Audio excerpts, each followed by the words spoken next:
வணக்கம், பாட்டி கைப்பக்குவம். இன்றைக்கி நம்ம வீட்டு சமையல் பார்க்கலாங்களா? வாங்க. இன்றைக்கி நான் புது விதமாக ஒன்று ட்ரை பண்ணியிருக்கேன் பாருங்கள். வாழைப்பூவிலேயே கிண்ணம் ரெடி பண்ணிட்டேன். சரிங்களா? சூப்பராக இருக்கு பாருங்கள். சுட சுட சாதம்,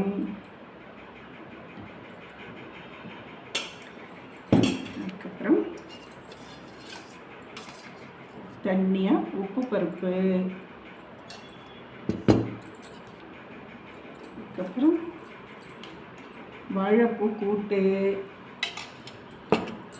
அதுக்கப்புறம் பட்டர் பீன்ஸ் மசாலா,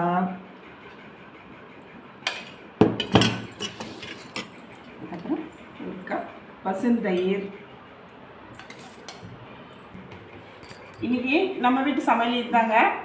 இன்றைக்கி என்னோட இந்த டிசைனாக பண்ணியிருக்கிறேன். இது உங்களுக்கு பிடிச்சிருந்தா லைக் பண்ணுங்கள், ஷேர் பண்ணுங்கள், கமெண்ட் பண்ணுங்கள், சப்ஸ்கிரைப் பண்ணுங்கள். இன்னொரு வீடியோவில் நான் சந்திக்கிறேன்.